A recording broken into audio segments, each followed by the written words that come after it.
Coverage varies by plan. View contracts and exclusions at endurancewarranty.com. If you're driving a car or truck with an expired warranty and suddenly lost your transmission or needed a full engine repair, would a $4,000 repair bill leave you stranded? I'm Danica Patrick. Don't get caught off guard with a vehicle breakdown. Choose the company I trust. Endurance. No matter the mileage, if your vehicle is less than 20 years old, Endurance offers comprehensive auto protection plans for any budget. Protection on the drivetrain, electrical, transmission, AC, and more. Plus, benefits like 24/7 roadside assistance and rental car reimbursement on any plan.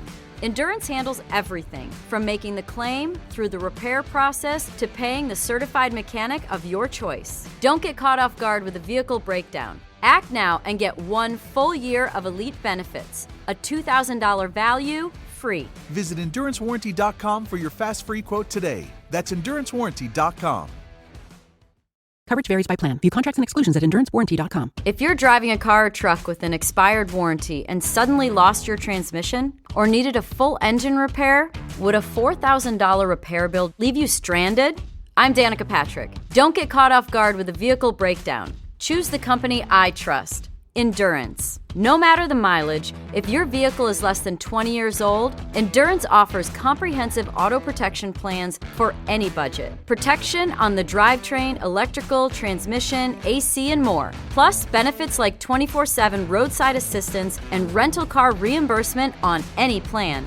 Endurance handles everything, from making the claim, through the repair process, to paying the certified mechanic of your choice. Don't get caught off guard with a vehicle breakdown. Act now and get 1 full year of elite benefits. A $2,000 value, free. Visit EnduranceWarranty.com for your fast free quote today. That's EnduranceWarranty.com. This is a podcast from Minute Media.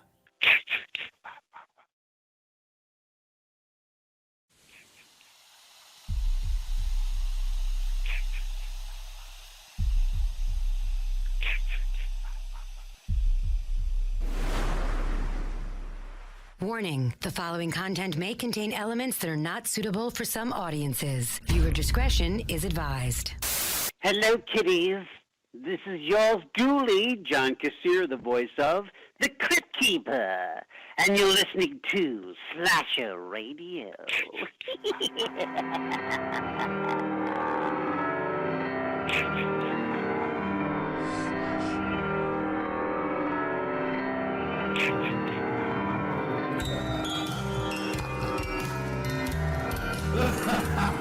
Speaking of, you guys want to get one? Yeah, I guess. Yeah.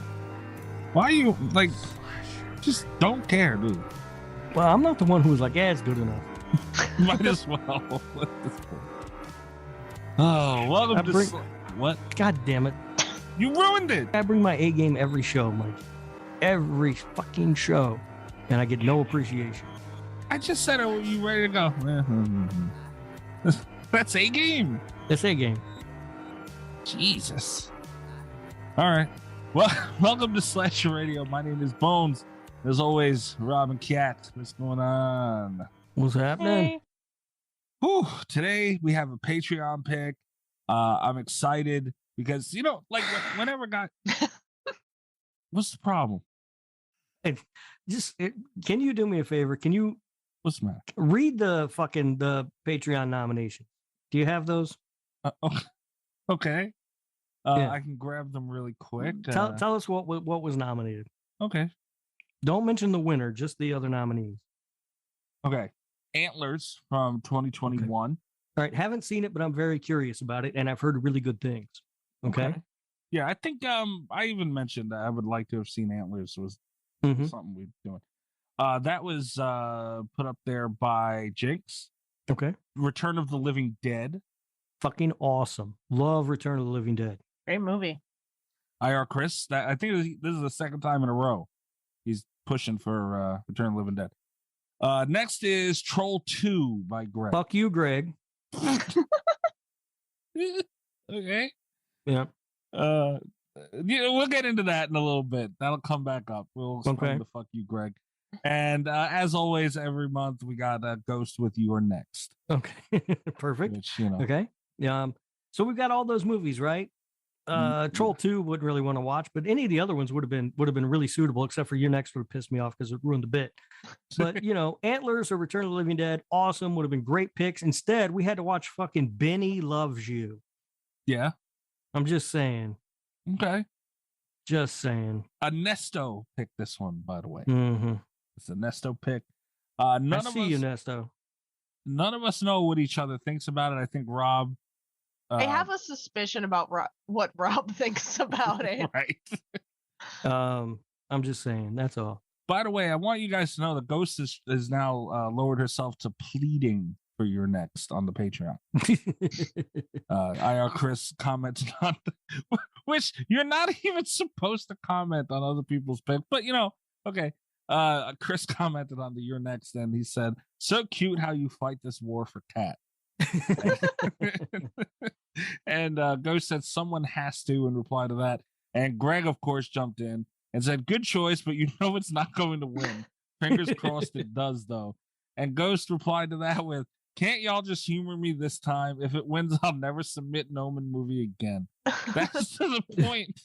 Like, well, thank you for fighting the good fight, Ghost. Your Next is better. I'm not going to say it's better than all the Patreon picks. We've got some winners in there sometimes. Antlers also does sound good. I'm on board with any zombie movie pretty much ever. But Your Next is such a good movie. Right, but it's the whole thing now. It's the bit. I know. You can't ruin the bit. But if you would like watch to, Your Next. if you would like to participate in this craziness, you can sign up at patreon.com/slasherradio. I'm gonna get like Your Next campaign T-shirts for 2022 that say "Ruin the Bit" on the back, and then just like hashtag Your Next on the front. Stop the steal, stop the bit. Yeah. Wow. Okay. Yeah. Patreon, we got a lot of stuff going on over there. Great community. Very vocal, a lot of fun. Check it out. Yeah, but we don't need to spend too much time talking about though. The writing's on the wall. These freeloaders are never going to sign up. Wow. Cheap bastards are never going to do it. And you know what? I'm not even mad anymore. I'm just disappointed. That's fair. Everyone knows that's worse. You guys got to join the Patreon. Yeah, I'm just disappointed in our listeners. That's all.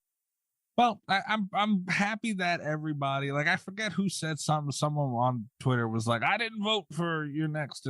Like, Jinx did it too. Like, everyone's kind of in line with this one, which is nice. That's good. Protect a bit, guys. Come on.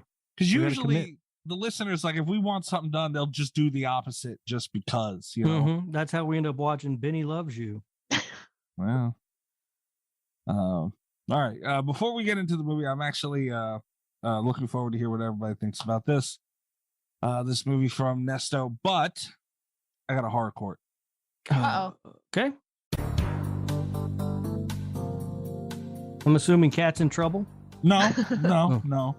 There's a mixture of people in trouble here. This Horror Life. Oh, you're on the show, Rob.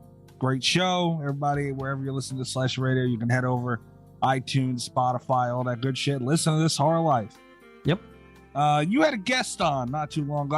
I've like, New York kind of had a mini shutdown, so I wasn't really going out or anything. I listen to my podcast while I'm out, not when I'm home. So I was a little behind. I just listened to your episode with Greg. Yeah. Greg was a guest on the show. We had a lot of fun. Greg was a good guest. Okay. That was episode 55. I believe you're up to like 57 or 58. I don't know. If you say so. I don't know. I'm not positive either. Either way, episode 55, top 5 underrated horror movies. Anyone listening to this right now, despite what I'm about to say, go check it out because it's a very informative list. Rob, why do you let Greg get away with shit? What do you get away with? I have a list of things here. List of grievances. Okay. We'll try and blow through them. I feel like Greg should be here for this, but no. Also, I feel like Greg was really good on that episode. Oh, okay. Greg, I also did this partly because it pisses Greg off. We do it when he's not here. So one day we're going to end up paying for all of it when he's on next time. Yeah, we're all going to end up paying for this, for your actions today. Used to it all over again, guys. Get used to it. We're a family here. One of us goes down, we all go down. But I wanted to start with this list. I'm going to try and breeze through it. He started when you introduced Greg. He said, "I'm quite well. Thank you for having me." Yeah. Well, like he's trying to act like he's not this evil demon from New Jersey, and you know, yeah, yeah. I mean, that's part of the bit, right? He come in undercover. He does. When he also used the word per se.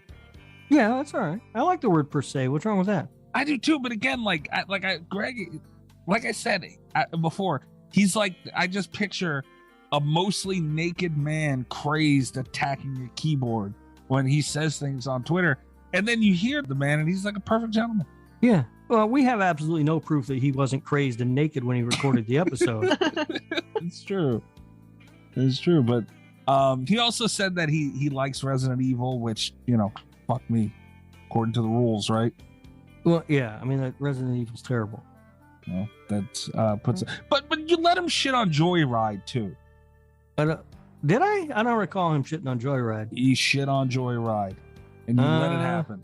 All right. Well, I don't know, man. You're asking me about stuff that took place weeks ago at this point. I know, but still, damn it. But the main thing, the real crux of why, those are things I just had to get out because they bothered me. Mm-hmm. Greg, he pointed out, I'm pretty sure it was when you guys were going through like honorable mentions. Either way, obviously underrated horror. This is a quote from Camp Counselor Greg. I hope the movie is good. That's all I care about. I'm sure you can see the irony of that statement coming from Greg. Sorry, for what? What movie is this? I'm gonna get to that, but just in general, him saying that. Oh, okay. You know, like, come on. The last thing the man's worried about is anything being good. But the movie he was talking about was Black Sheep from 2006. Black Sheep was great. Was it? I don't know. Yeah, I haven't seen it. I don't know. But see, like you guys, he described it as a New Zealand horror film about genetically altered sheep that kill people. Sounds amazing. It's great. Yeah. We should be doing that on this episode. Was it New Zealand though? I don't know why. I always thought it was an Australian horror movie. I think New Zealand, Australia, it's all the same thing. I thought it was like, I thought the two Australian horror movies were Black Sheep and Wolf Creek. Now that leaves them with just Wolf Creek, and that's sad. Well, wasn't Boar Australian? Oh, you know what? Yeah. I think Boar is Australian. That's a good one. That is a good one. Yeah. Well, I don't know. I thought it was. Oh, also the other thing that really, really pissed me off was Greg on This Horror Life said that Halloween Resurrection is worse than Jason Goes to Hell and Seed of Chucky. That's bullcrap. Rob, come on, man. It's not worse than Jason Goes to Hell. It's not worse than Seed of Chucky. It might be worse than Seed of Chucky. It is not. It can't. No. It might. I haven't seen Seed of Chucky in a long time. It might not. It might. It's not. Well, that's a tough battle. It's not a tough battle in the first place. Halloween Resurrection's fucking good. No, it's not. It's not good. It's not good, but it's not as bad as Seed It's of the Chucky. worst Come one on. in the Halloween franchise. Oh, okay. It's not. No, well, no, yeah, no, it's not. No, not Wait, okay. hold up. No. But that argument aside, come on, Rob. I don't know, man. Those two are close to me. You just let him go. Okay, even Jason Goes to Hell. Like, you didn't even try and defend it. Nothing. You just let him do it. I'm not going to defend Resurrection. If the man's got an opinion on Resurrection, I'm not going to defend it. It's not. You can't let him say that Michael Myers is in any form is worse than Jason Goes to Hell. That's not fair. I'm not mad at the statement. I mean, I don't agree with it, but I'm not mad at it. I'd let it stand. It's fine. They're both terrible movies. Well, that was on Twitter. He said that maybe the judge. Okay, so I take that. I had that on my little note thing here. I expected Midnight Meat Train to be the subject of this. Oh, fuck. Horror court. No, we're not. Me and Kat, We're gonna have an episode where, yeah, because that's a good fucking movie. on my way out of slasher radio, we're gonna fight about Midnight Meat Train. There'll be hair pulling and fucking fist swinging soon enough for that. We're not gonna get into that today. Poor Patreon pick will get derailed by Midnight Meat Train. But yeah, no, I mean, Rob, why don't let him do things? Look, man, I can't control Greg. I just let what happens happen. You know. I'm quite well. Thank you for having me.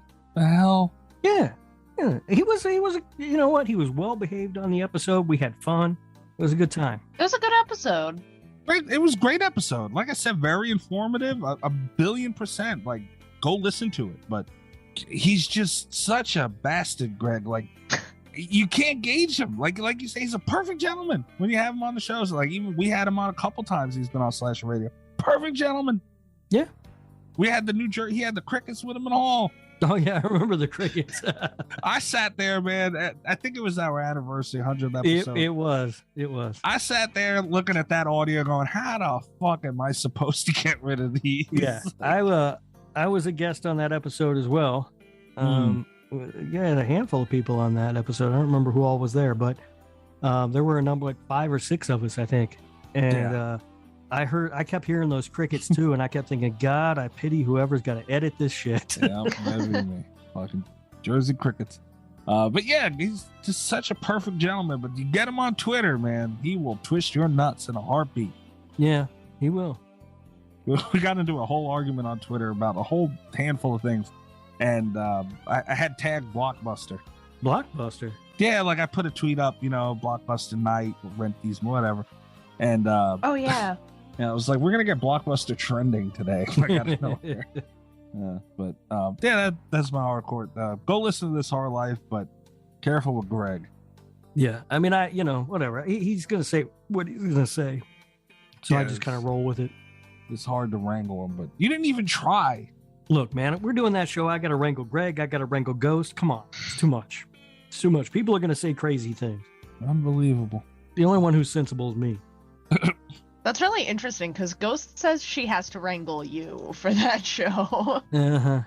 I will say this too. Rob did an entire episode on their remake Rumble with the Amityville horror things. And didn't mention Canada once. The whole Ryan Reynolds movie. Was that a mistake? No, Canada's not a thing on that show. It's a thing here. It's not a thing there. Ghost doesn't mind Canada, as far as I know. You've purposely said on that show, you said things to piss me off specifically. Probably. Definitely, you said it. So I was very happy with that as well. See, I can be civil, Mikey. Yeah, you just never do it here. I did say Josh Brolin would, or James Brolin rather, would whoop Ryan Reynolds' ass. You're probably right about that. Yeah. Yeah. Canadian people can't fight, right? Dude, you ever watch hockey? I was just gonna say Canadian people play hockey. But look at the fights. They just stand there and swing at each other until one there's no. You got to watch the crazy ones, man. Like the time the guy went up in the stands after somebody. Oh shit. Or the guy who reached down into the penalty box when he was taunting the player, and the guy just pulled him over down into the penalty box with him, started whooping his ass. I gotta YouTube that. There's a great fight with Domi where Domi beats up 2 guys at once. Damn. I want to see the penalty boxes. I don't know much about hockey, but I know that box ain't big. You're going to get fucked up in that box. I can't remember who it was. It was somebody of note. But a fan was like leaning over, and he made I don't remember the exact circumstances, but the guy, he may have even dumped a drink on him or something. Oh, that deserved it. But he just grabs him and pulls him over to the side into the penalty box and just whooping his ass. That had to be an ass whooping because that small area with big men. That's just ass whooping. Yeah. I was thinking about this the other day too, completely off topic, but guys played, it wasn't until the 1970s that the last guy was playing goalie with no helmet. Who the fuck would do that? They didn't.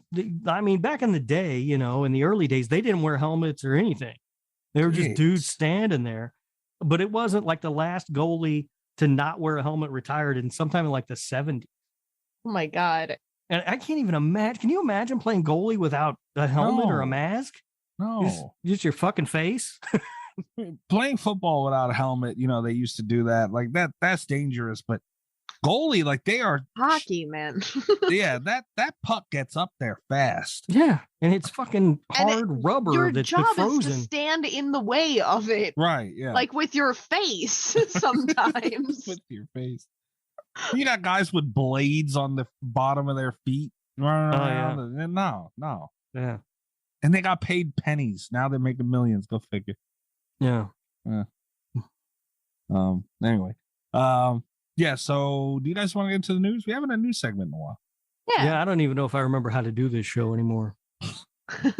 I've always said after, like, because we had the Slashies, that was 2 weeks, and then we had Guy and James on from Scream 5, the writers. So it's like I like being able to just kick your feet up and just, you know, yell about Greg and hockey and stuff whenever we feel like it. Yeah. It's not. I think we have too many events. I think we, and I'm not just saying this because March is coming up, but I think we have a few too many events. We're gonna have to start getting that spreadsheet ready for March pretty soon. Holy shit! Oh no! Too many events. We could kick our feet up for more episodes. I'm just saying. Oh man, if you think about it, like by the time this episode comes out, we're gonna have one more regular episode, another regular episode, then we got a Patreon pick. I don't even think, no, we would have to do the Patreon pick early because there's only 28 days. Yeah, damn, man, we really got to start working on it. Mm-hmm. Oh boy. Well, we already know one spot's taken up by Jeremy Melton. Yeah, that's important. Cat insists on Pinhead being in there, so that's 2. Does that mean that we have to do a shark movie in the middle of all this? Uh-huh. Fuck. I don't know why it means that, but I'm not going to turn it down. Well, I told you it's my currency, and Cat really doesn't like doing this. God damn it. I feel like what we're doing this week is kind of like a shark movie. I don't know. It's not. No, this isn't a shark movie. No. We'll get into it. It's time to hump the news with Rob Humphrey. He's not a genius.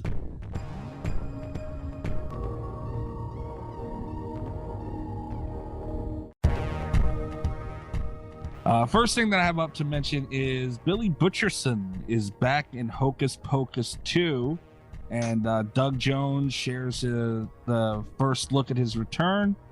I know you guys don't really give a shit about Hocus Pocus, but I mean, I do love Doug Jones though, so. Okay. Yeah, Doug Jones is awesome. I mean, you know, this was a pretty popular character.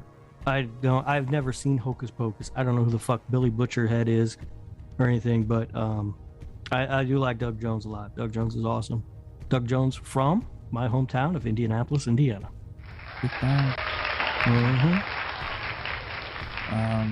Yeah, so I mean, Hocus Pocus fans are gonna love that. I know, like I said, you guys don't really give a shit. No, and there are a lot of Hocus Pocus fans. I see people going crazy over the movie all the time. I never watched it, and I kind of feel like now it seems like you've missed the nostalgia of it. Yeah, what's the point? I'm not gonna get it. I'm not gonna like it. You can still watch it. I'm not gonna like it. You might. No, I doubt it. I feel like it's a movie that people liked when they were kids, and so now they like it now. So there's no point in me watching it.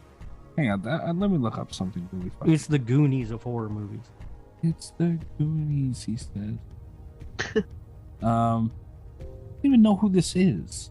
I don't know what you're talking about. I'm looking up something really quick. Give me a second. Yeah, I don't even know who this is. This pissed me off. Like I mentioned earlier, everyone who listens to us knows. Last week we had on Guy Busick and James Vanderbilt, the writers of Scream 5, gave a lot of insight on creating this movie and what went into it, and behind the scenes stuff, and all this good, interesting shit. Nothing from Bloody Disgusting. And fuck us, right? We don't fucking exist. But on the bottom of this article about Billy Butcherson coming back, they post an interview with the horror queers from 2020. They had Laura DiGiorno something. Really? Like, you motherfuckers aren't putting out content relevant to anything from 2 years ago. They got to push their own shows, man. I get that. But they're not doing anything. Okay, never mind. I understand what you're saying, too. I do, but, you know. Larry Zerner was on our show twice last year, and they put up some shit from, like, 2020 they had with him. Okay. All right. Good for them. It's okay. I'm telling you. We've got to get a man on the inside. We do. I'm gonna really start do.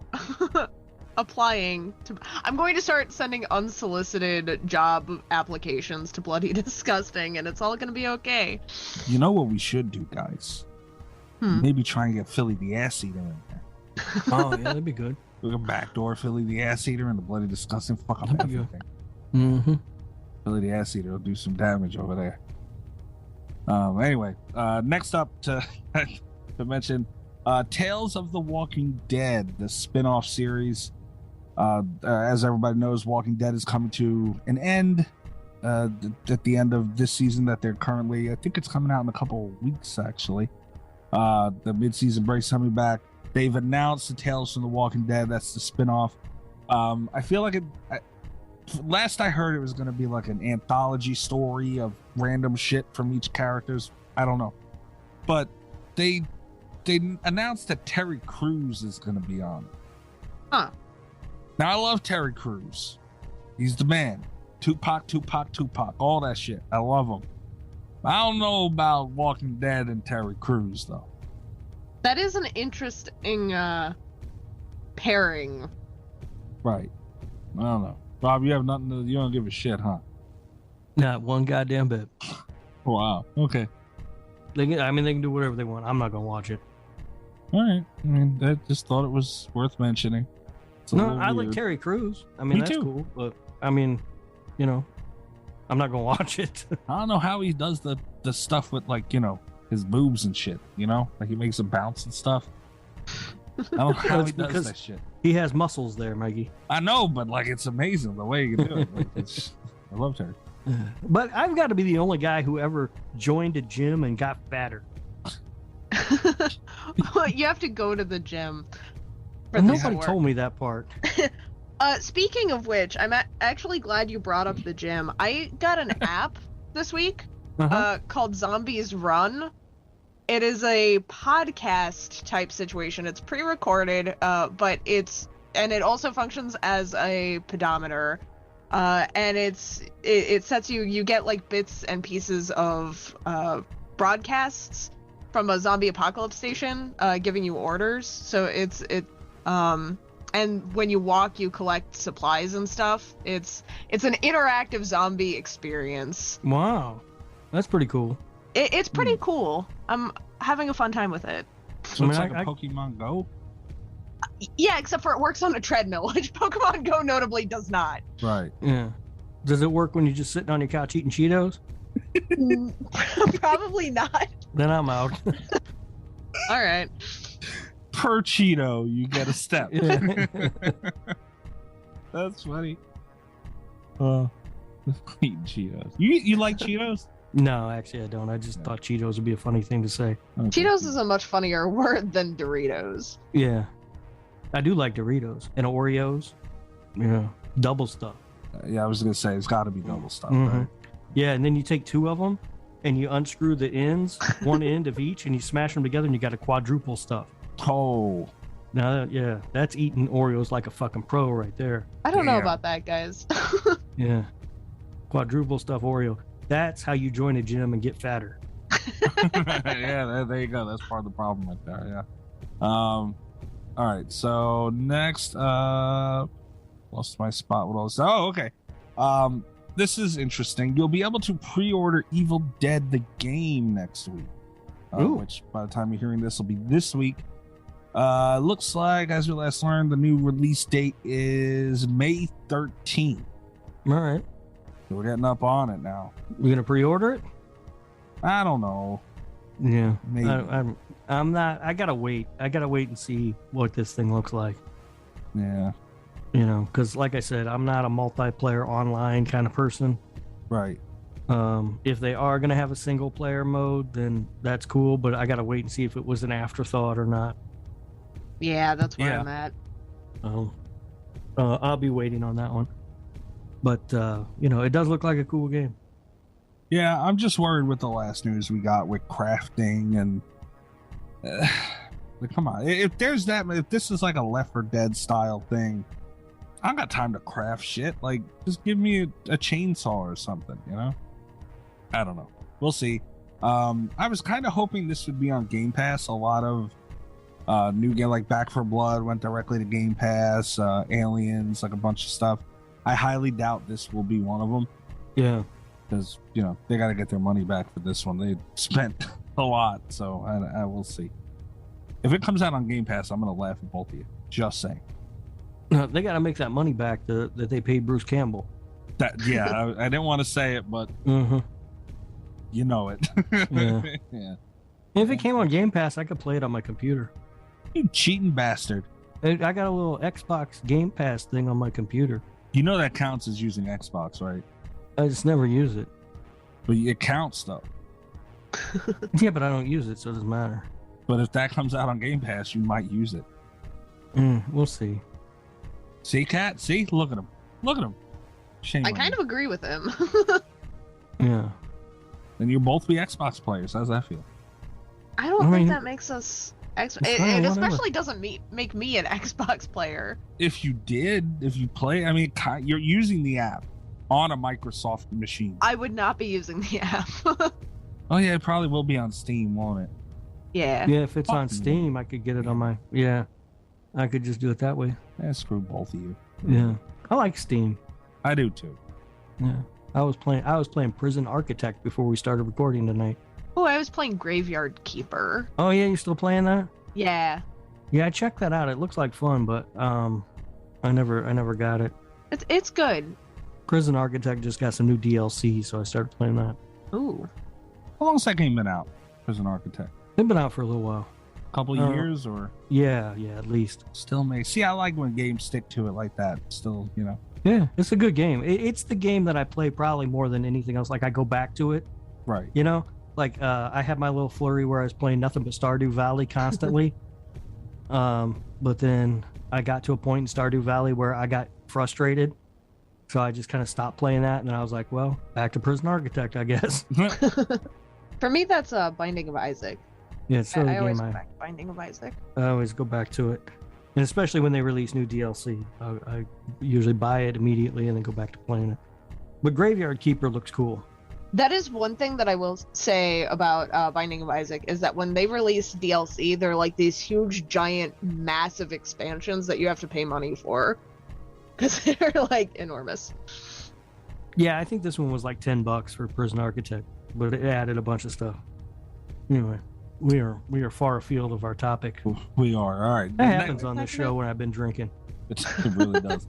You guys, you got to rein me in a little bit. Come on. I enjoy it. I like it. All right. Goosebumps live action TV series reboot coming to Disney Plus. All right. I might get Disney Plus. I hate that it's coming to Disney Plus because I just recently got rid of my subscription. I did too. Yeah. But I had the Hulu thing with ESPN and Disney, and I was like, Yeah, I got all that stuff. I don't know whether I'll watch it or not, though. You gotta check it out, Rob. Yeah, I mean, I might. I don't know. Like, I missed Goosebumps. Like I was too old for it when it was a popular thing the first time around. I've watched some of it. Like my son wanted to watch some of the episodes, so I've watched some of it with him when he was younger. But now I think he's too old for it. Like I don't think he's gonna give a shit. So I don't know. I might check it out, but maybe not. I don't know. Shame on you. I'm excited about this one, and I'm kind of hoping I maybe shouldn't be admitting this publicly on the internet, but I'm kind of hoping I can convince my work to pay for a Disney Plus subscription so I can cover it. Nice. Nice. That's gonna give us her Disney Plus password. This is awesome.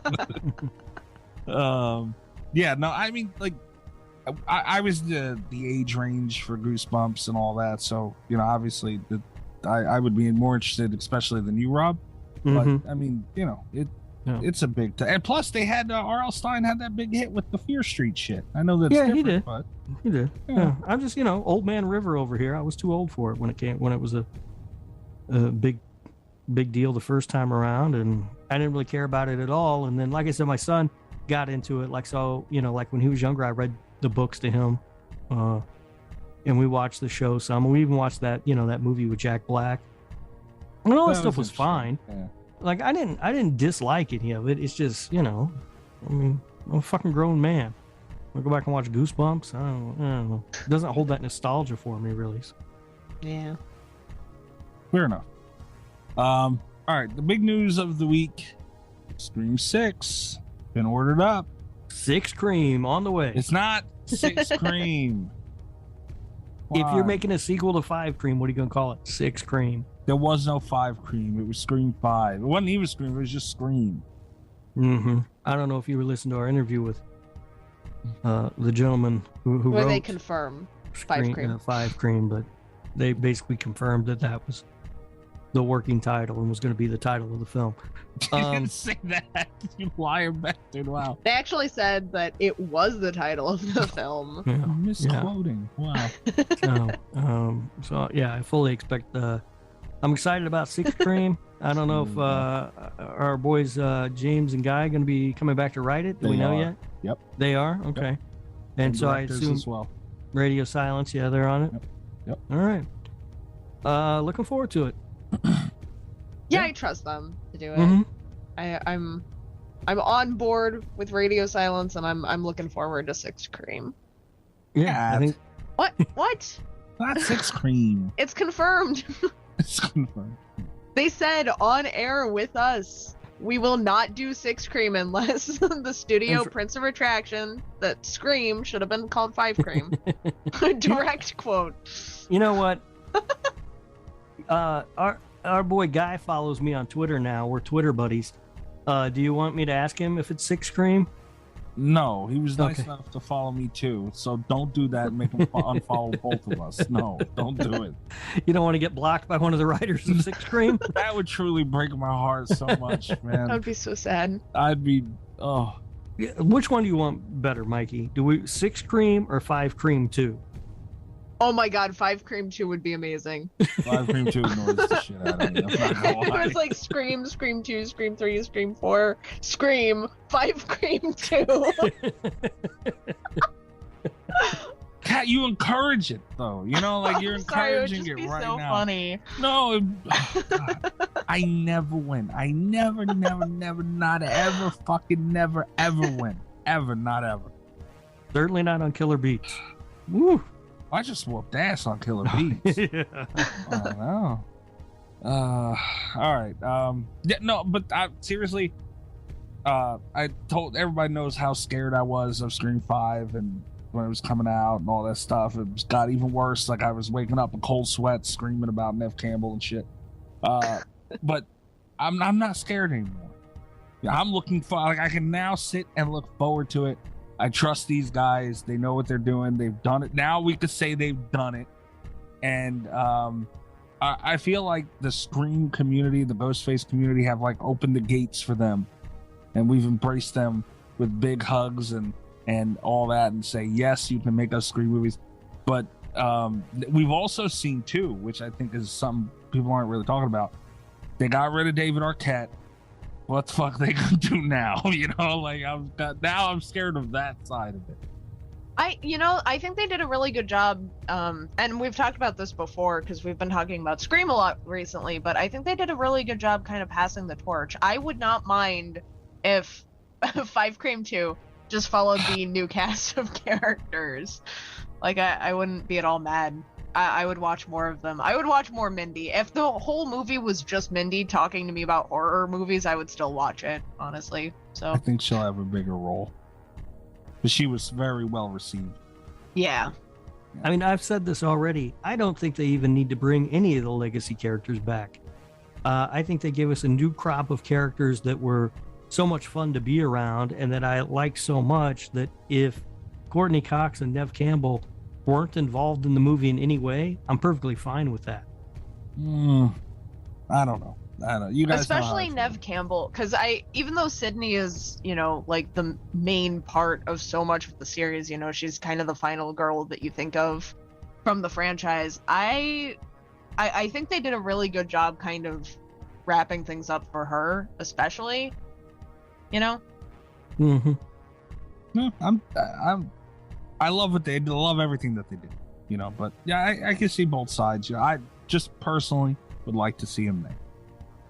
There has to be an ending somehow. Like if that's what it is, I don't want to talk.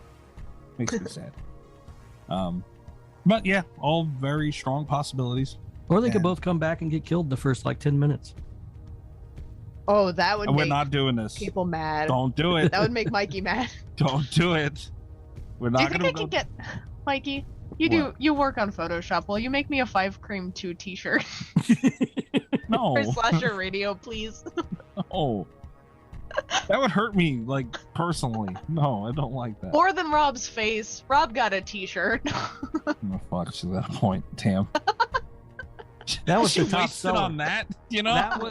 That was the top seller on the site for a bit, Kat. The Rob's face line was the top selling line of merchandise we had. I know it was. Motherfucker, man.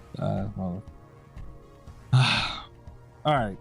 Oh no, Kat, you had something to mention for the news? Oh, I did. They're making American McGee's Alice into a TV series. What is that? I have no idea what the fuck you're talking about. I'm so glad you guys asked. American McGee's Alice was a video game that came out in the 2000s.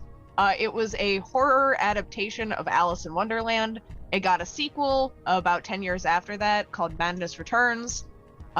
Very, very, very niche community, but now it's getting a TV show, so hopefully it becomes a little bit more of a thing. Also, hopefully they don't screw it up, because it was very good. It might be my favorite video game of all time, and I would like to see this done well. All right. That could be really interesting. I've never heard of it, but it does sound like it could be interesting. Does it say where the show is going to be? Like, is it... No, I don't. Okay. Maybe it did. I know it's being worked on by David Hayter, so I'm Okay. not that I have anything against him, but I am a little bit leery of that. I don't even know who he is, so okay. Yeah, well, that's the thing, is he hasn't done like any horror stuff, and I would like to see this be as scary as the game was, you know. Yeah. But that's my main hope. All right. Well, hopefully it'll be good. I'll check it out, maybe. Yeah, I like, my sister was into that, you know, not into, but you know, she dabbled in it a little bit, and that whole dark Alice in Wonderland shit, and I've seen some, and I was like, oh man, that's cool as fuck. But it kind of didn't last very long, the whole fad of it, I guess. So that's cool. Like, that's one of the best dark twists I've seen. Is Alice in Wonderland. Absolutely. It works. It should have been that, you know. So yeah. Is it similar to what Johnny Depp and Tim Burton did? No. No. that No, was and the real I Alice remember. in Wonderland. You don't like it when it's done to you, do you? I don't know. No, but the game was really good, and it was really dark. It was intended for adults. Like, it was not marketed at children in any way, which I appreciated. As a kid that played it, I really appreciated that people were telling me not to. So yeah, I'm looking forward to that too. I've never really sat with any of it, but the bits and pieces I did see, I was like, damn man, that's cool as fuck. So and I recommend the game too. Like, it was good. What was the name of that again? It's called American McGee's Alice. And then the second one, and I strongly recommend that you play American McGee's Alice before you play the sequel, but I do know a lot of people played Madness Returns first because it got a console release and it was a lot more player friendly. But yeah, great game. I'm tentatively looking forward to the series. And I did have one other thing also, some merchandising news. Ooh. Skeleton Crew Studio LLC, they're on a mission to steal all my money. They, for Valentine's Day, have released lock and key sterling silver pendants, which I'm excited about. That sounds cool. I have never read or watched any of Lock and Key, but I've always thought it seemed interesting. I think it's very interesting. The TV show was a little bit more family friendly, and therefore I liked it slightly less. But the comics were really exceptional, and I'm a fan. Yeah. But yeah, that does sound cool. I bet there's some cool pendants there. Yeah, they're modeled after the keys. They did 3 of them, but one of them was the Hell Key pendant, which is I think sounds the coolest awesome. key. Yeah. You gonna buy me one for Valentine's Day, Mikey? No. What? You told me you didn't want to date me, so no. Like, see, you're trying to get all these advantages of dating me.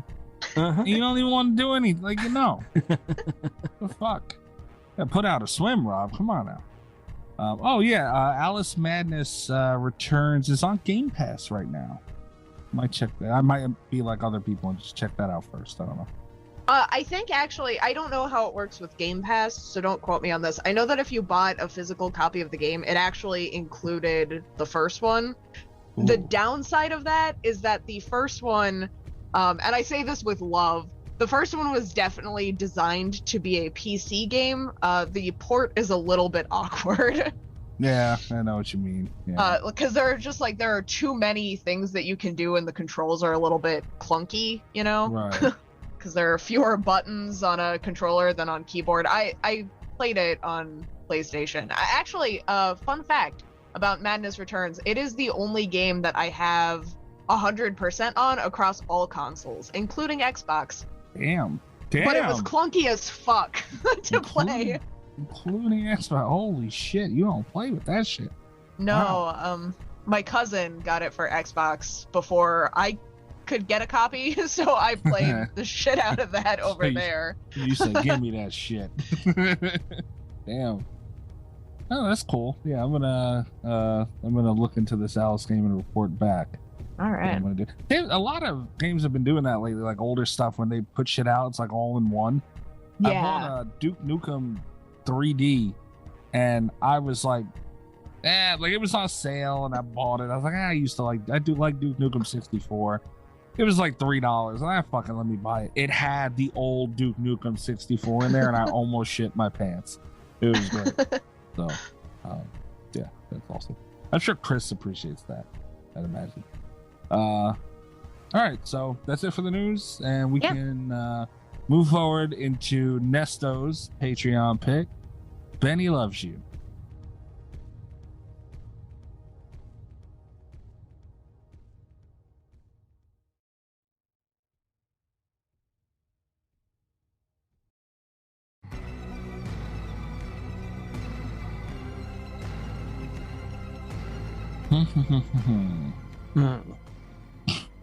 Rob, just to start. I'm trying to figure out this lock and key thing. What are you doing over there? Lock and key thing. What? I'm looking at all right, first of all, the key to hell looks awesome. Yeah. But why is that one $150 and everything else is like $30? Oh, because so there are. Well, yeah. Not only does it look awesome, but that one's a replica. They have one that's a replica, and then they have a smaller one that's a pendant. The replica is like a 10-inch key. It's like the actual size of the thing from the comics. So these other ones are smaller? Yeah, because they're necklaces. They're supposed to be worn like necklaces. Are you sure? I'm relatively sure. I don't know. Maybe I'm too drunk to figure this out. All right, never mind. All right. Okay. What are we doing? Benny Loves You. Benny Loves You. All right. You've been bitching.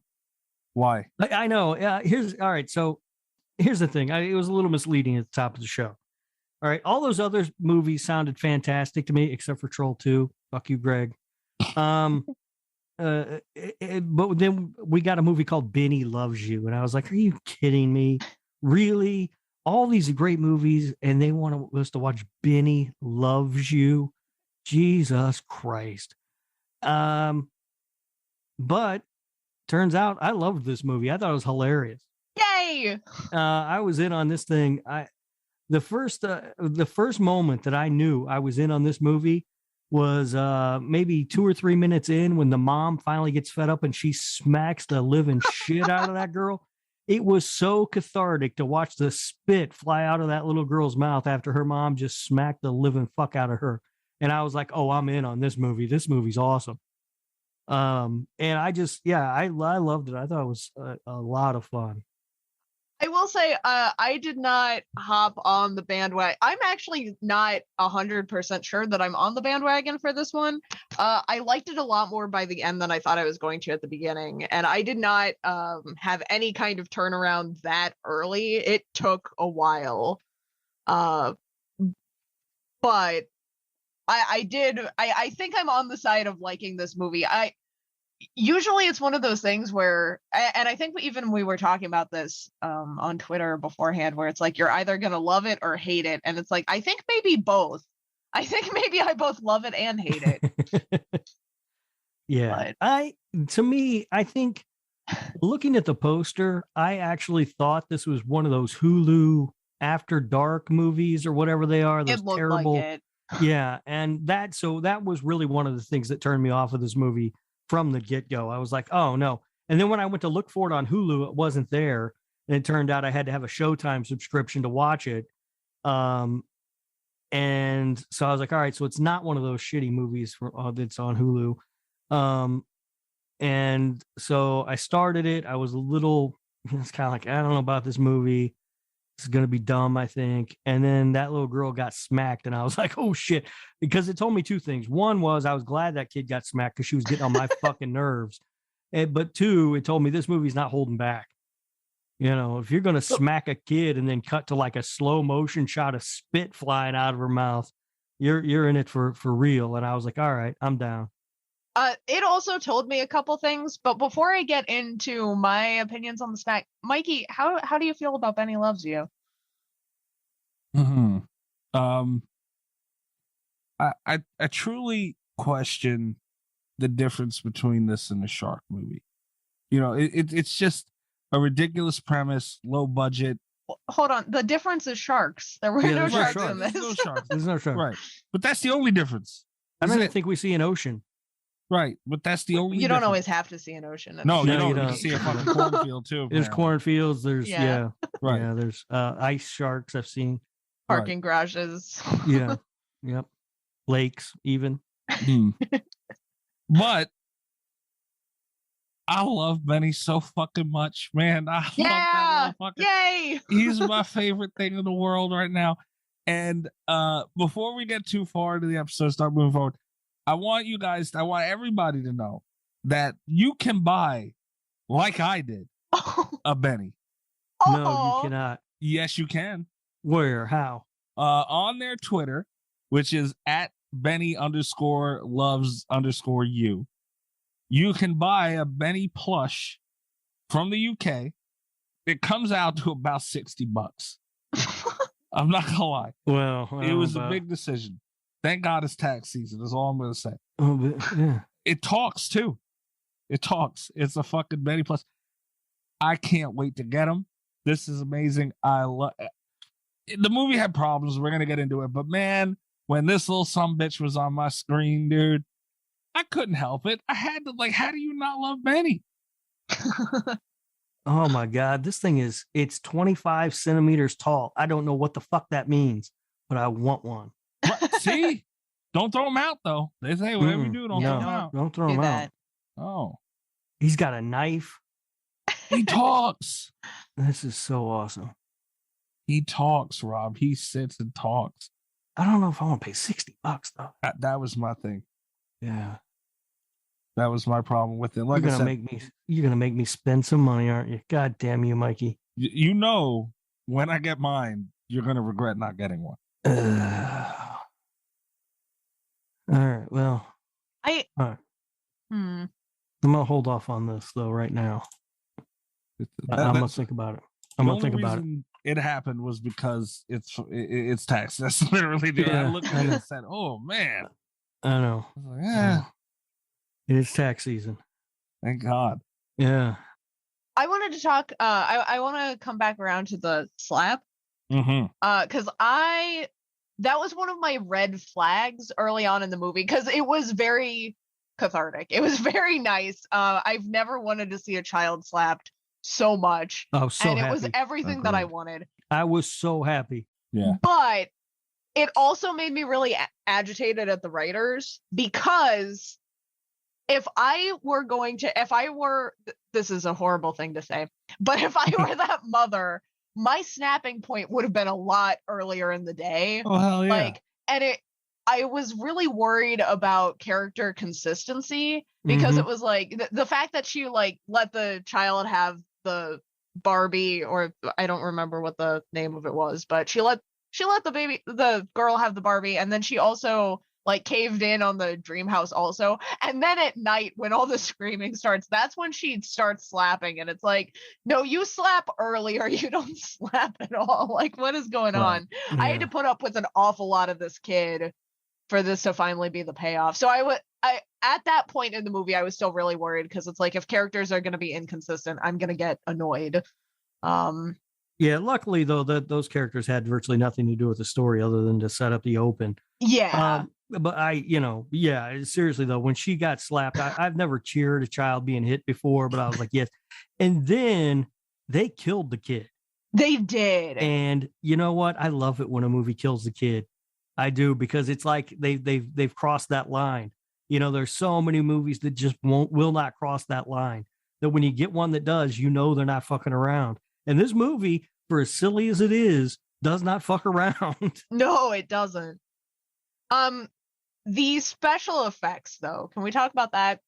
Can we talk about the special effects in the child killing scene? Speaking of inconsistency, specifically.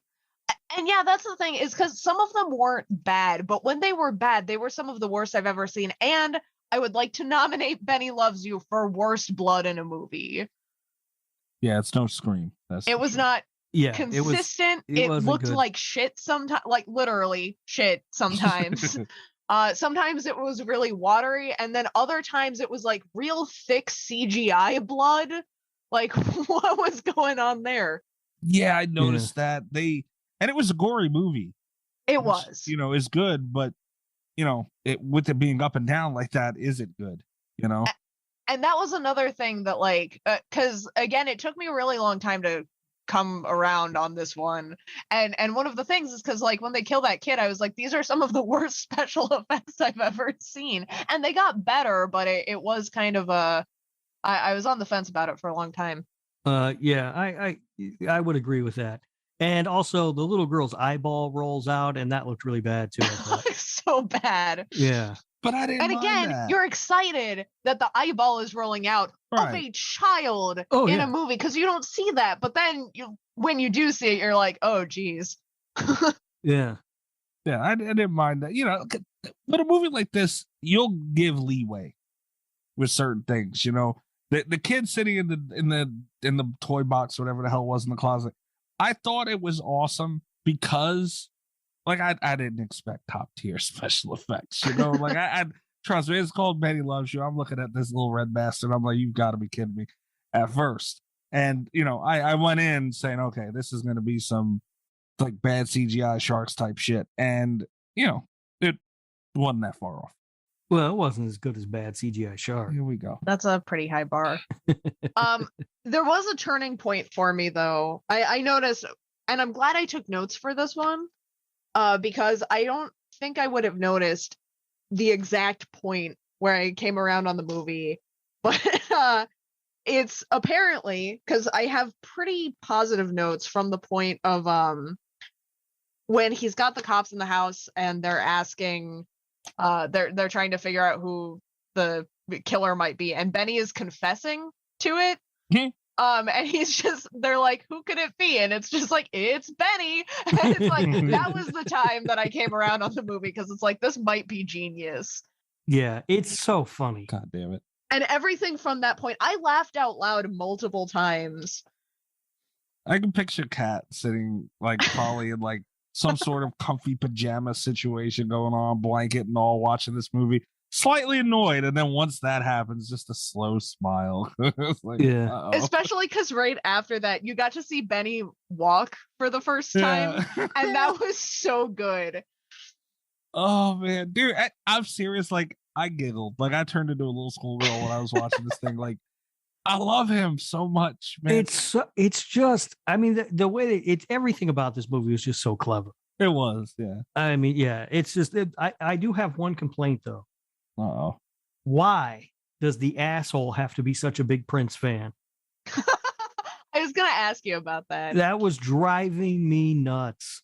Yeah. But other than that, I loved everything about the movie. I mean, there were some issues, but whatever. There was nothing in this movie where I was like, why? Wait, what? Who gives a shit? It was just like, who cares? It's not going to affect my love for this movie. I just, by the way, update, have ordered my Benny plushie. Wow, Oh my God. you biting son of a bitch. It's done. Damn you. It's a done deal. Damn it. I'm not sure about this one yet. I want it. That's a lot of money to spend on it, though. I know. Well, yeah, the shipping doesn't help in the, getting fucked in the conversion rate. Yeah. But, whatever.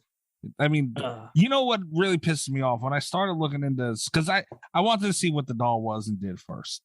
Mm-hmm.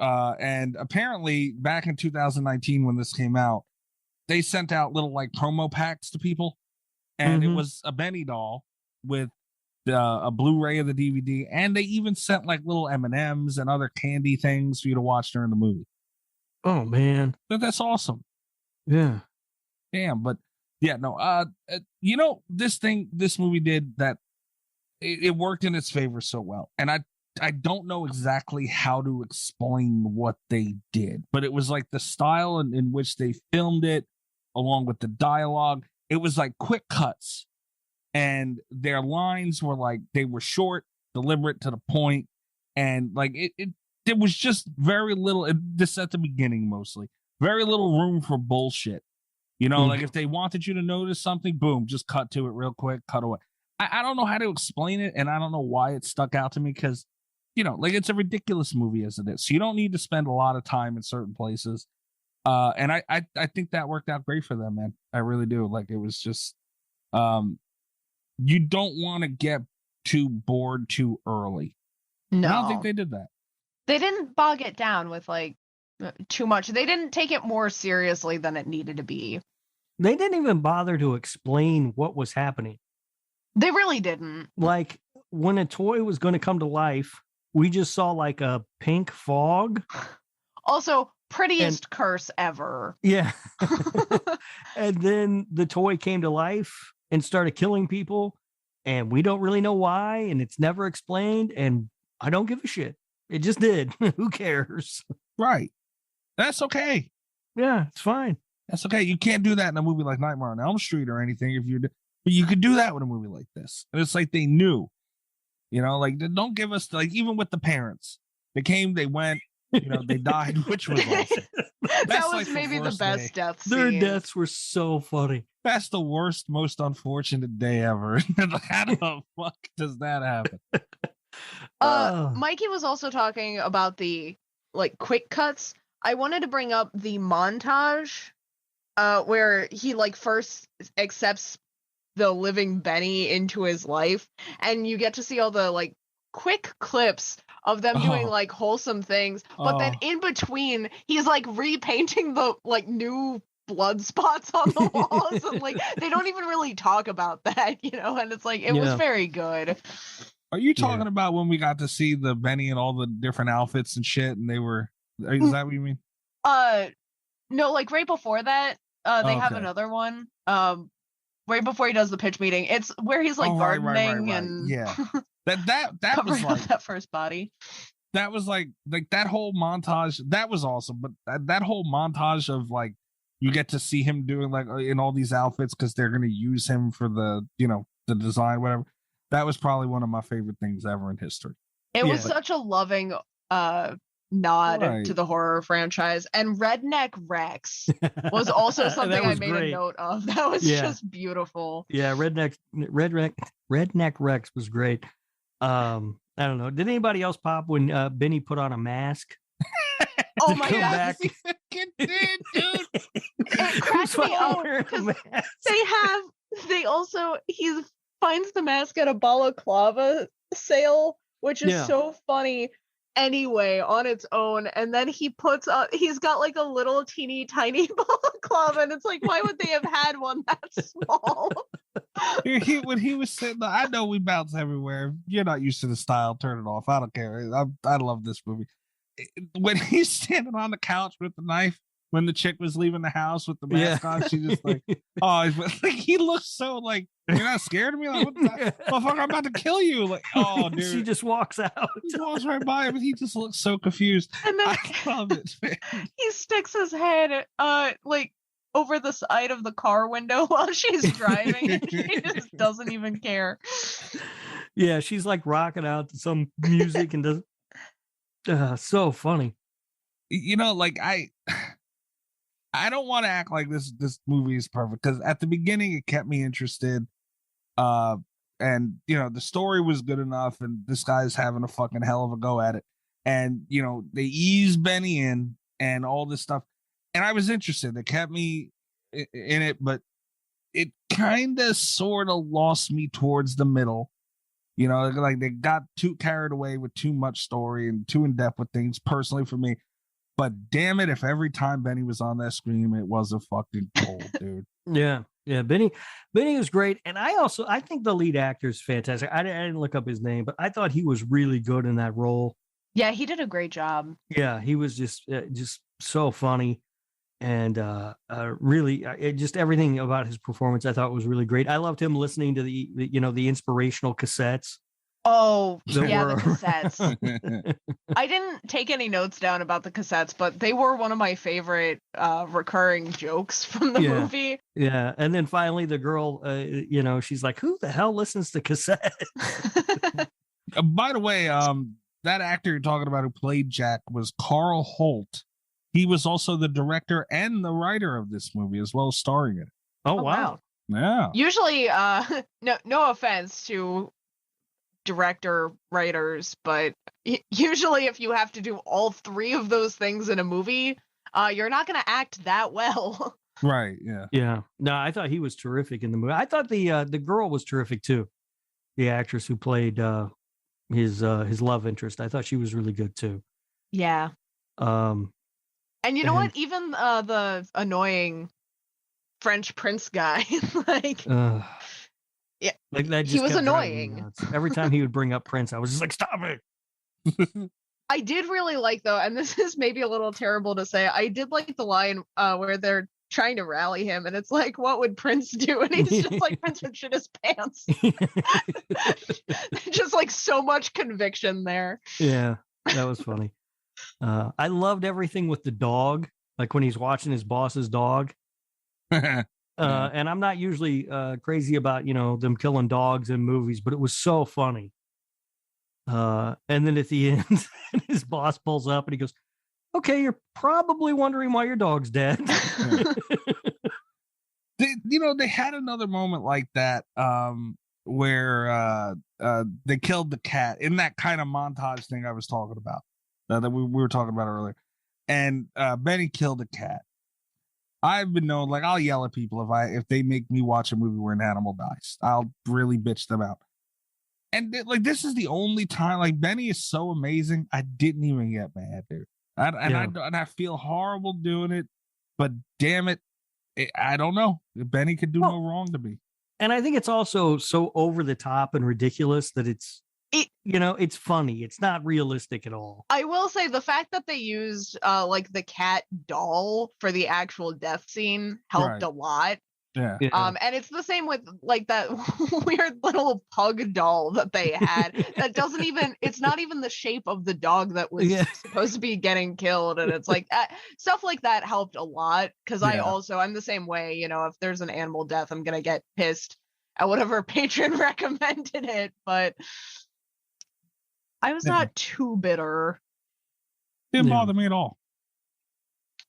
Yeah. I really thought this movie was, this movie just surprised the hell out of me, because from Jump Street, I was like, no, I do not want to watch this movie. God, I hope that doesn't win. I do not want to watch a movie called Benny Loves You. And then, like I said, I looked at the poster and I was like, oh, this looks like just going to be one of those fucking Hulu things that's going to be fucking terrible. And this was just an A+ movie for me all the way around. I had so much fun watching it. So much fun. I just paid $60 for a Benny plushie. Rob, our Bennies could be friends. They could be. It could be. It could be. I don't know where my Jason plushie when I lost him again. Oh no! You better not lose this one. Yeah. All right. The last time I lost Jason, he turns out he was at the bottom of my laundry hamper for some reason. How the hell did you come in there? I don't. What do you do? I don't know. My life is. We don't have time. Another thing I want to mention that I absolutely fell in love with Benny, his tadas were the most amazing things I've ever seen. Like the best one was when he got locked in the room, like towards the end with all those people. He just slaughters a room of like fucking 12 people, and then just stands in front of the camera, does a little twirl. Ta-da! Dude, I lost it every fucking time, guys. That was the timing on those was always perfect. It was. And they didn't overuse it. No. That montage also where he's killing everyone in that room. There was one woman who he just chokes with a baguette. And I think that is the funniest shit. Because everyone's like having their bodies like slashed open and eyes gouged out and there's blood everywhere. And then there's just one frame of this woman that just has a baguette in her mouth. And it's like, what the fuck? And then he cut somebody's dick off too, man. Yeah. You seen that? He cut a dude's fucking dick off and then goes, ta-da! Like, what the fuck? Christ, dude. Oh, I love him so much. So much. Yeah. This is a movie I wouldn't mind a sequel to. Oh, absolutely not. I could see that. I would love more Benny. I was looking through their Twitter and there was some artwork. I don't know who there it, but there were talks, of at least a fan, I don't know who they were, of a Benny cartoon. Oh, and I don't watch cartoons. I know you don't, Rob, but this is the perfect world for a cartoon. No. Yeah, I mean, I might watch that. Guy man went, ta-da! I love this so much. Another thing that was cool about Benny was that like his movement was not awkward whatsoever. Yeah. Like it was, weird because he's a doll, but it like the actual function of him moving was not awkward whatsoever. Which is hard to achieve. I've said it already, but I loved how he walked. I love that bouncy little floaty Muppet walk that Benny does. Yeah. I love it so much, man. I really do. Like look at Child's Play, and trust me, I know the times that they came out. But you even look at like Bride of Chucky, Seed of Chucky. And like, if I remember correctly, like Cult or whichever one of them, maybe Curse, I don't know. Like the movement's not perfect. No, and especially early on. And I get the time, but still, like you look at the movies that came out later, like Bride of Chucky, late 90s, they were more than capable with technology to make that look better than it was. And it wasn't. Not to shit on Chucky or Child's Play, but they did a phenomenal job with that in this. Yeah, they did do a really good job with it. It looked great, and Benny is Benny's close to my heart. Ta-da! Oh, I loved it too much, man. Yeah, really fun movie. What did you guys think about the two cops? Yeah, I wanted to like those characters, but I'm not sure about it. No, like if they were kind of. I think they didn't quite know what direction they wanted to go in with the cops, because there was like that one scene where the one gets really mad about the biscuit. Yeah, and it's like that was so much more serious than he took anything else in that movie. Yeah.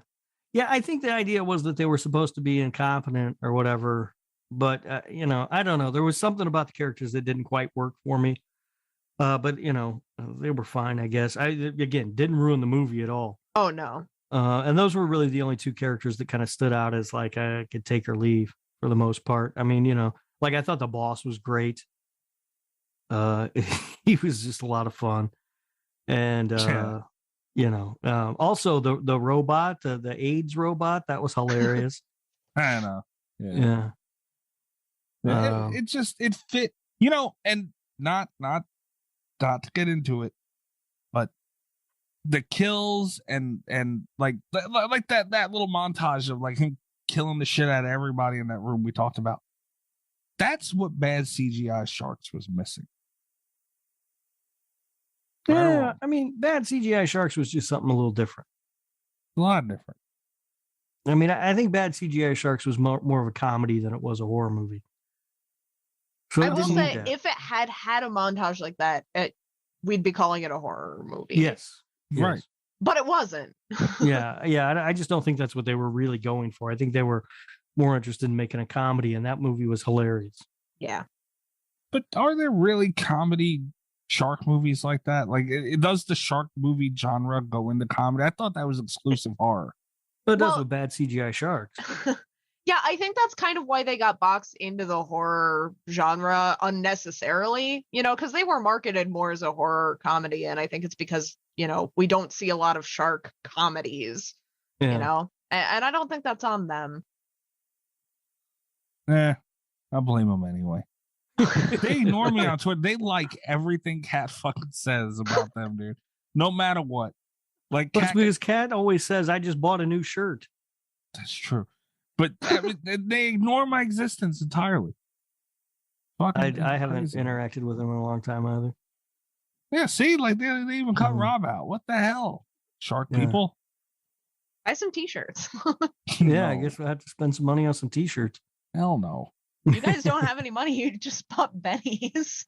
Sure did. You need to get on the Benny train, Kat. I might be a lot more tempted if I hadn't already bought Hell Key today. You bought the Hell Key today? Yeah. All right. Oh.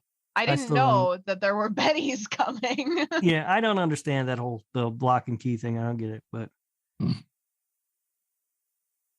don't know, man.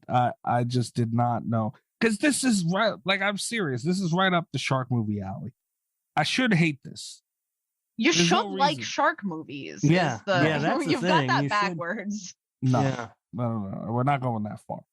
Shark movies are ridiculous, and I can't stand them. This is also ridiculous.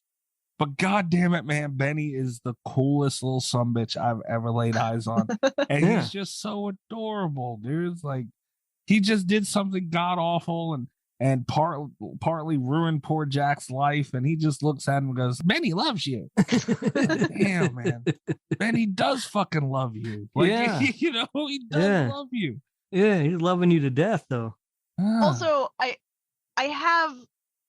don't want to skip ahead too far in my notes, but just, I really thought this movie was going to end in, the traditional, they get rid of the killer doll and then you find out, that there are more killer toys out there, very stereotypical, very easy to do. And just the fact that Benny was in the car as they went away. Yeah. Just that made me so happy. They brought him, they learned to live with Benny and they're bringing him with them, and it's like, I loved that so much. And it's perfect for a sequel. It is. I mean, I don't know how Benny's going to do when they're knocking boots in there. I don't know how to handle that. Yeah, he's going to have a real problem with that. Also, what happened to the lady who trapped herself in the attic? I was going to ask you guys about that. Yeah, she never really came up again, did she? I don't remember. Yeah, like she went up in the attic and she was smart. She went up in the attic and she kicked over the ladder so he couldn't get up there. But then that was it. We never heard anything else about her. And then he just left her up there. Yeah. That's the best way to kill her, no? Just her to death. No.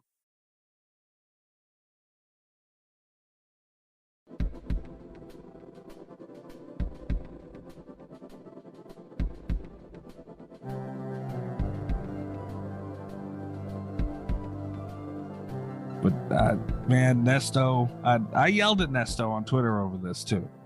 Yeah, like I said, I felt like it was up the shark movie alley, and here we go again. I don't know why these people keep doing this shit to me and all that. And Nesto, I apologize. I'm sorry for everything I said. This fucking Benny, man, is like one of the coolest things I've ever seen ever. Yeah, you picked a winner this time, Nesto. You did. You had me worried. Right up until that little girl got smacked, I was worried. She did smack the shit out of her, didn't she? I am surprised though. I will say, I think I might have, because like even once the movie was done, I was kind of irritated at how much I liked it. I didn't get on this bandwagon early at all, Right. I think you guys both got there a lot sooner than I did. Yeah, I mean, I got on board when the little girl got slapped, which was very, like I said, Very a few early. minutes into the movie. I was like, oh, hell yes. And then I just never there was nothing that would push me off the bandwagon, you know? I got there so late. I was just like, all day I've been I would think about the movie and I'd giggle and then I'd be kind of mad at myself. It was like, God damn it. I'm laughing about Benny again. I really expected Mikey to be the one who hated it. I did too. Because you hate fun. I did too. But I knew I was in trouble because I start. Oh, you know what? Who it was too? Fucking Greg. So now I have to go back and fight Greg because Greg said something negative about the movie when I tweeted about it, and I don't remember exactly what it was, but it was derogatory. And I told him, I said, "Hey, man, like Benny's fucking adorable, though. So I'm not gonna let you shit on Benny. Benny's awesome. Yeah, right. So I told him, chill out on Benny, leave Benny alone, and we'll see how the movie goes. But stop talking shit about Benny. So now I got to go back and fight Greg. I'm not gonna put up with that. Yeah, no, I was surprised that I liked this movie as much as I did, and I tried to keep up the facade that I hated it, so I could surprise you guys when we started talking about it. But yeah, I had so much fun with this movie. It was a really good time. You did a good job, and Mikey also did a good job fooling me, just because you seemed to really be agitated about it. And then Mikey, the fact that he seemed to like it was like, oh no, we're not all going to agree on a thing. Yeah, Rob did do a good job. And I was sitting there too. I'm like, how the fuck does he not like this? Like, all the shit that he likes, this is everything that he likes in one damn movie. It really was everything I like in one movie. You had Prince and all. Yeah, Prince. You had everything. Yeah. I mean, I was irritated. The Prince thing, I was kind of on the fence about because I've said many of the things that asshole character said, and I didn't like that.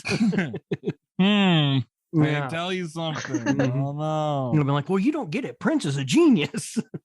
Yeah, I've been that guy and will be that guy again in the future. I have a giant Prince tattoo on my arm. But, at the end of the day, it was just everything that I love was in this movie. And it was so much fun. It's, you know what? It almost makes me like Nesto more. Wow. Almost. Yeah.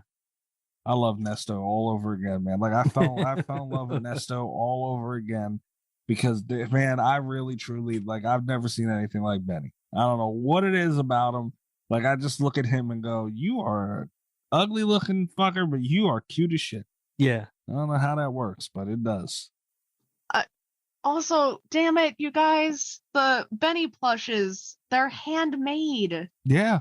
No two are exactly alike. Oh no. Well, no wonder it's so expensive. Robson would probably have a cockeyed one. I know. I'm going to get one that's going to be all messed up. He's going to have a go funny eye or something, or cross-eyed. Like, God damn it. They're going to accidentally send me two. Yeah, they're going to send. Yeah, and tell me they're sold out.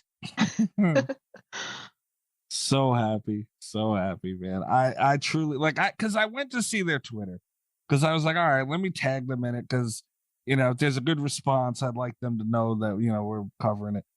And turns out everyone shit on it, which I feel really they probably aren't going to talk to me now because everybody else shit on their movie. But I seen that and it's in their bio. Like personally, I'm like, they're not selling these damn things. And I looked at it and I said, I need one. I need one. Like, I can't go through life without having one. I'm glad you told me about them because I would not have known. I'm not glad that you told me because I'm afraid I'm going to get one. I need.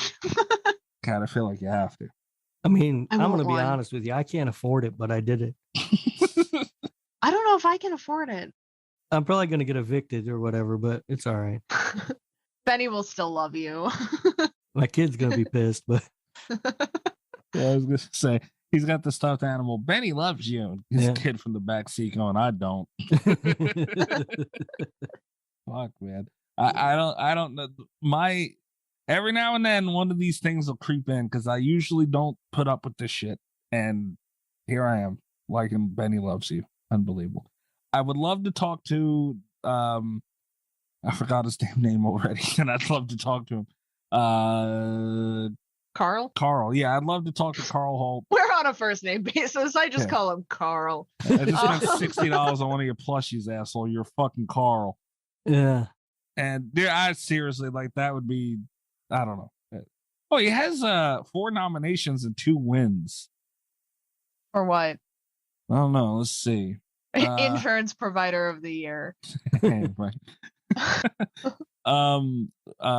The Bilbo Fantasy Film Festival? What? Bilbao? Bilbao? What the hell is that? I got so excited for a second because I thought it was like a Lord of the Rings thing that was going to irritate the shit out of Rob. Goddamn that son of a bitch. That little fucker. I don't know why the fuck nobody kicked his ass. Benny would whoop his ass. Benny would. Benny would take care of that fucker. He would. Fright Fest, he won. Best film, First Blood. What? Really? I don't know. Jury Prize, Audience Award, Midnight XD. I don't know what they won, but they won some shit. Damn it, you know. Yeah. Thank God this ain't Canadian. No, that'd have been a kick in the fucking ball bag. Stop clicking. That would have been hilarious. What? I heard you. Someone's clicking. That's me. Yeah, stop it. I gotta click on the clicker thing. No, you're looking to see anything, if you can find anything from Canada on this. No, I'm not. I'm looking to see if I can get a Willy's Wonderland shirt if they're back in stock yet. Wow. It looks like the site's down now, like it doesn't even exist anymore. So they gave out too many free T-shirts. Yeah, it went out of business. Yep, because of cat. Yep. God damn it. I'm not even sorry. They have a Chinese name too, also known as, and it's like the Chinese or characters. Oh, really? So this is like an extremely fucking foreign film. Oh, they don't have a release date in Canada at all. Canada's not getting Benny? Canada has banned Benny. They probably did. They have under their AKAs, there's a Canadian English title and a Canadian French title, but there was no actual release listed in Canada, which I don't know. Guys. What's the problem? Oh, no, I'm ordering a Benny is the problem. I don't have the money for this. They got me. The little "we are not Amazon" smiley face. That's enough to tip me over. They know me. I noticed that too. We're not Amazon. Yeah. But the smiley face makes it like fuck Amazon. Yeah, that made it. I relate to that. We need more patrons. I need to be making more money for all the Benny money I'm spending over here. One thing I did to make it a little easier for me to pay for and not get evicted was you can break it up into 4 payments on PayPal. Oh, work. Really? Motherfucker. So I just paid $15 now, and then in 2 weeks I'll pay. It's like 4 payments. It's interest free. PayPal will let you do that. Did not know. Should have looked. Sure should have. Damn. Well, there goes that. Fuck. Yeah, no, they're fucking. I love Benny so much. We got to do the Portnoy for this now. But I don't know if this needs a B movie scale. Does it? I don't think so. Because I can't find anything on the budget. I don't think it does. And I just want to throw this out here. I do this after the Portnoys, but I'm afraid I'll forget. It got a 79% on Rotten Tomatoes. Wow. That's pretty impressive. Good for them. Wait, hold on. It's trying to send me, you guys. It's trying to do it again. It's trying to send me 2 Benny plushes. Oh boy. Is it asking me to pay for 2? I only need 1, please. But I'll take 2. I'm begging you. Yeah, if the second one's free, I'll take it. But yeah, I need you to call the Willy's Wonderland people. They know me. Don't worry about it.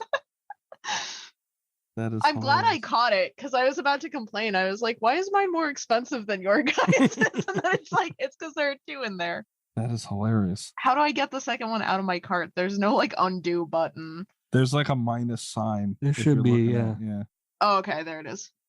Because I did that earlier too. Because I said to myself, no, you don't have fucking $60 to throw to stupid pennies. And then when I ordered it, I had to remove the one from earlier. Yeah. Yeah, I mean, I'm drunk, so I'm gonna be pissed tomorrow that I spent $60. It's okay. It'll Well- be a team building experience as we're Yeah. all homeless together. Yeah, but when it arrives, I'll be happy. So But you didn't spend that for $60. You spent 15. yeah. I guess that's Yeah. one way to look at it. Yeah.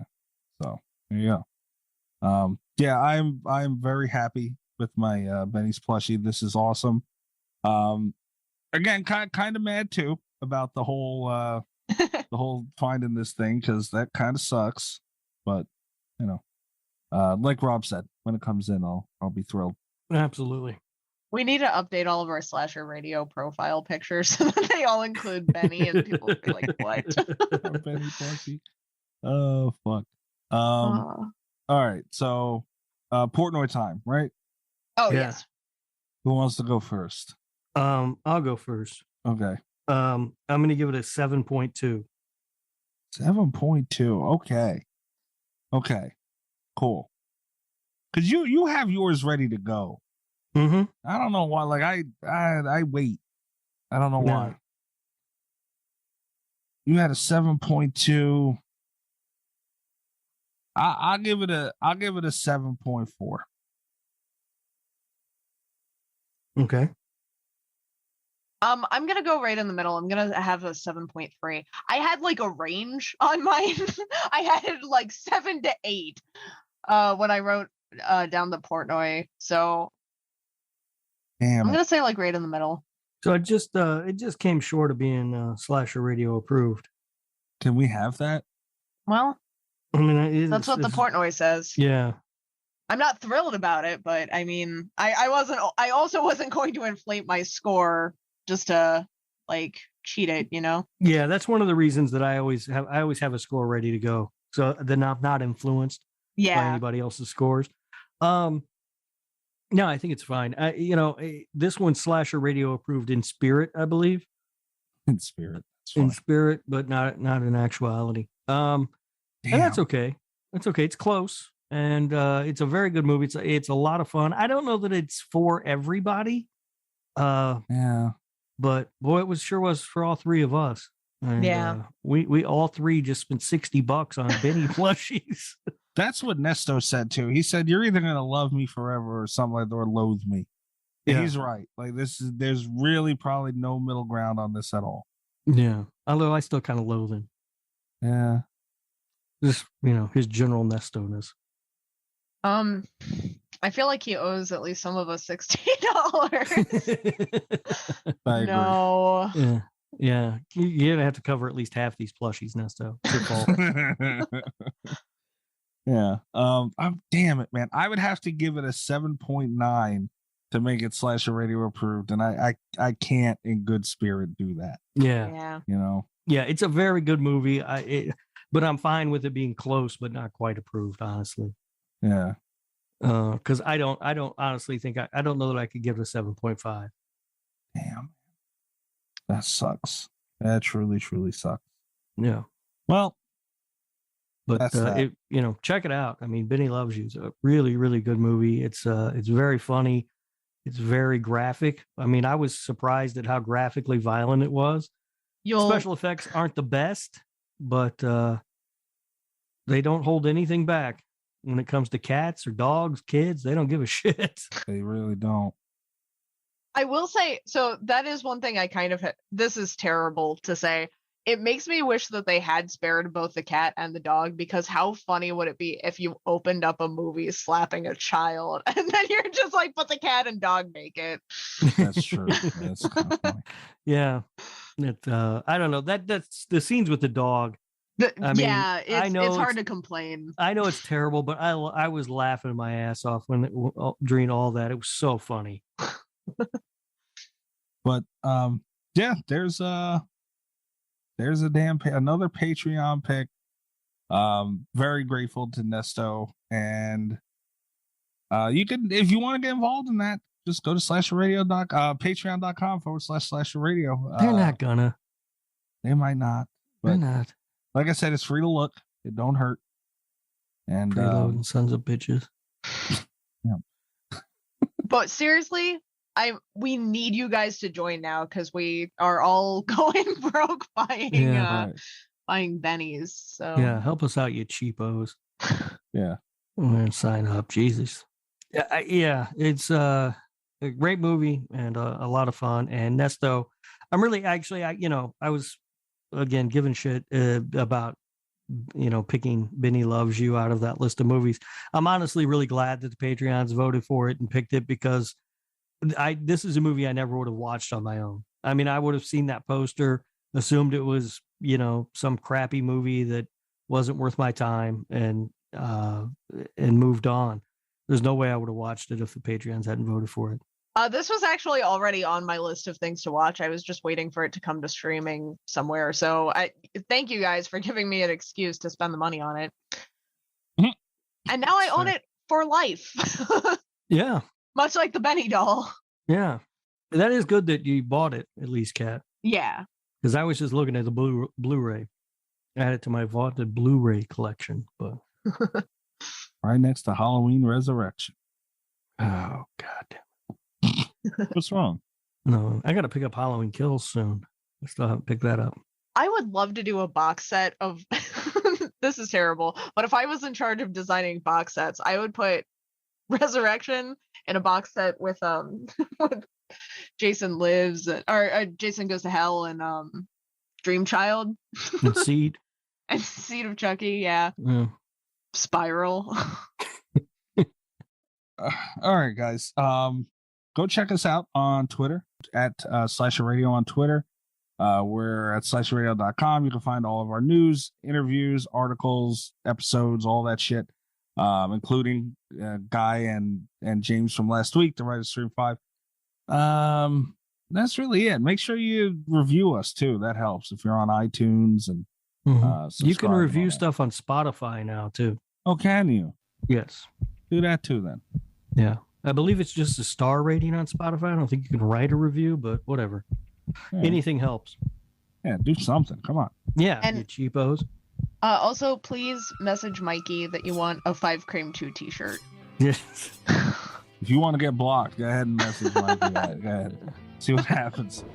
And you can do that at Mikey's Dead. Not that I suggest you do it. But, you should. Yeah, you probably should. I'm on Twitter at RadioRob123, and you can listen to my other show, This Horror Life, wherever you are listening to Slasher Radio. There you go. Kat, what about you? You can find me on Twitter at cat_velour, VOLEUR. You can also check out the channel that I write for on YouTube, Wicked Binge. We are talking about Korean zombies still, so check that out. Still? That's fun. All right, guys. Come back. Check us out next week. We're gearing up for Murder Madness. Yes, we got to start that spreadsheet soon. I just got a DM from one Rob Humphrey at Radio Rob 123. I want a Scream 2. I don't even want to say it. 5 Cream 2 t-shirt. Please don't block me. Ooh, I want to block the fuck out of you so bad. You're lucky we have group chats. That'll fuck up. Yeah. Apparently, if you block somebody, it really messes up the group chat. How'd we find that out? Oh, here's another one from @cat_the Lord. She said 5 Cream 2 t-shirt. Please block Rob. She didn't even say she was. She just said 5 Cream 2 t-shirt. I hate everybody. I might delete Twitter. Go check us out next week, guys. Good night from Slasher Radio. What the fuck? If I get messages on this, I'm gonna really pissed. God damn it. Benny plushies around for everybody. All the best of Slasher Radio podcast.